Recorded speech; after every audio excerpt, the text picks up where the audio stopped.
most resilient parasite. An idea. A single idea from the human mind can build cities.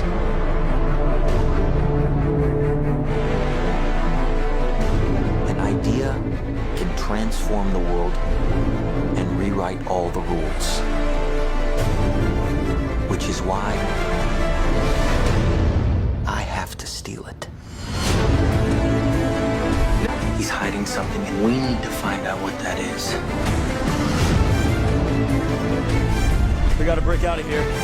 Give him the kick!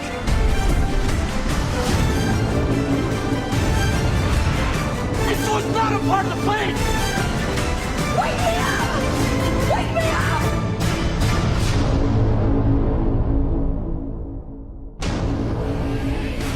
I know we have still not shattered that highest and hardest glass ceiling, but someday someone will, and hopefully sooner than we might think.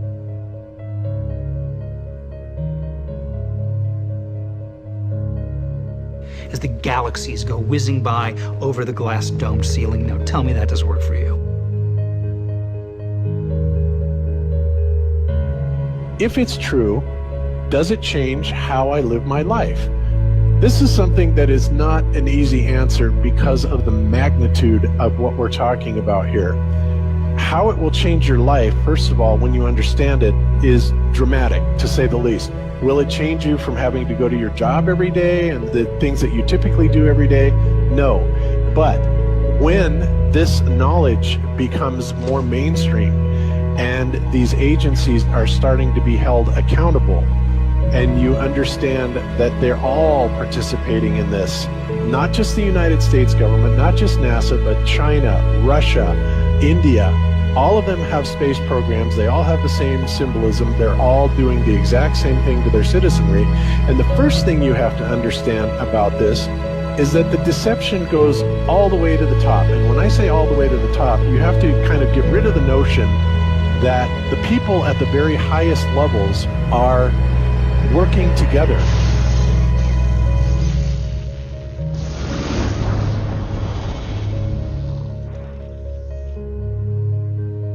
Why would they do this? Why are they trying to hide the fact that we are on an infinite plane or on a flat earth rather than a ball? Well, if you isolate people into the idea that they're on a blue marble that's in the middle of a universe that is really insignificant, and there's thousands or millions and billions of other worlds and possibly other civilizations, that makes most people think that we are insignificant and that we did actually come about as some sort of an accident.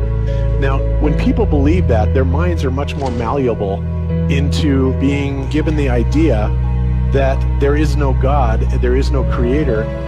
And because of that, that also gives the controllers this fertile soil to build other deceptions on.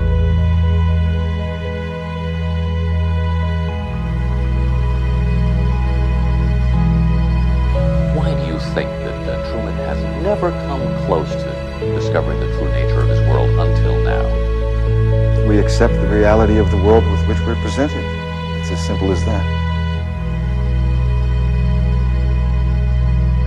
It's about total control, mental, physical, spiritual, every way, shape, form possible. You have to remember how big of a conspiracy this is. This isn't talking about just the JFK thing, or isn't talking about just 9/11. It's on an umbrella kind of system to where it is the biggest deception that there is. It actually exposes every other deception, and nothing else brings down the power of the elite, because it really exposes education, science, the economy, television, museums, universities. Think of all the things that have been fooled. I feel worse for the people that are out there building satellites, the people that are out there actually working for these space agencies, the people out there teaching in schools as professors, because they would all come to the conclusion eventually, once this gets out, that they've all been contributing to the lie. Why do you believe what you believe? Prove it without using NASA or any other space agency, the government or military of any country in the world. Why would I say that? NASA has been proven to be liars time and time again. I could spend a whole weekend here showing you the lies of NASA. How many of you believe your government is 100% honest and can be trustworthy? And how many of you know the military answers to their government? Okay, so if those three sources are all proven liars, why would you trust them? Fool me once, right? Shame on you. Fool me twice, shame on me. I say, continue to believe pathological liars and you're an idiot. But that's what we've all done. And so, I look at these stuff, we've all seen the textbooks, we've all seen the videos and movies and all these things, and there's so much of it. Do you know what the budget NASA has? You know how much they get? How much money they get? Have you seen the movie Gravity? Okay. That's made for about $100 million, give or take. And if you saw the movie Gravity, that was pretty impressive. I saw it on IMAX, big screen, like, wow. I mean, I felt like I was with Sandra Bullock flying around in space, freaking out myself. Okay, this is what they're able to do with $100 million. What are you able to do with tens of billions of dollars a year since the 60s? Now, in my opinion, we're being lied to not only about the shape of the earth, we're being lied to about the very nature of reality itself. In 1954, Admiral Richard Byrd, a highly decorated naval officer, conducted an interview where he alluded to the idea that there may very well be land beyond the poles. Admiral Byrd, you've been to both the North Pole and the South Pole. Is there any unexplored land left on this earth that might appeal to adventurous young Americans? Yes, there is. But strangely enough, there's left in the world today an area as big as the United States that's never been seen by a human being. And that's beyond the pole, on the other side of the South Pole, from Middle America. And I think it's quite astonishing that there should be an area as big as that unexplored. That's a tremendous So job. there's a lot of adventure left down at the bottom of the world. Well, Admiral, do you hope to see that? We don't know. That's the big problem. We don't know where we are. Okay? That's what we're all trying to figure out here. But there is the Antarctic Treaty where, 53 or so nations have signed saying that no one's going to lay claim to Antarctica and that there are massive restrictions for travel there. You can't just get up and go to Antarctica on your own. You have to have a tour guide with you, and there are only certain entry points, and there are limits on where you can go search. Personally, I think the unconquered South face is the only one worth scaling. It's a 20,000-foot sheer wall of ice, but that's never stopped me before.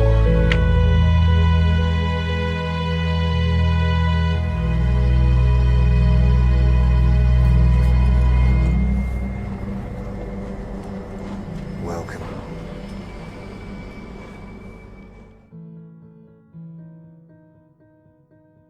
No, I just want to stand on top of the wall and piss off the edge of the world.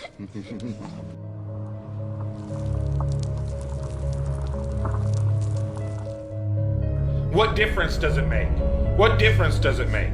Yeah, that's their favorite line. Got a lot of people, what difference does it make? You can't figure out what difference it makes?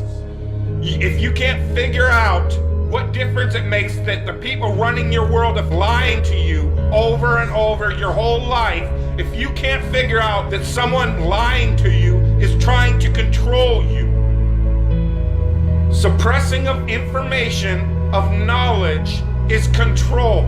Deception of information and knowledge is a form of control. So what difference does it make? It makes a big difference, because once they start omitting information or lying about information about where you live, they're doing it to control you, period. Why am I having to explain this to critical thinkers in the truth movement? The way you control billions of people is to keep them divided and fighting each other. Flat Earth is not a psyop. Flat Earth destroys the psyop. Every psyop that's been used to control us for as long as they've known about it. So this system has been in power and control for hundreds of years, ever since they convinced the rest of the world that they didn't know where they live. It created this fantastical scenario to make people feel insignificant and to follow those that appear to know better. Why is the flat earth so important? Because it shows the deception. And if everybody would just come together and demand answers, they would be in checkmate. They would not know what to do. Train up a child in the way that he should go, and when he is old, he will not depart from it. I believe that's why we have so many who are indoctrinated to still believe and fight so hard for the heliocentric model. The reason being is because we've been taught the globe model since before we had the ability to think for ourselves. Think about that. Before you could think for yourself, before you could form rational thought, you've been taught that you live on a spinning ball, although your five senses tell you something totally different.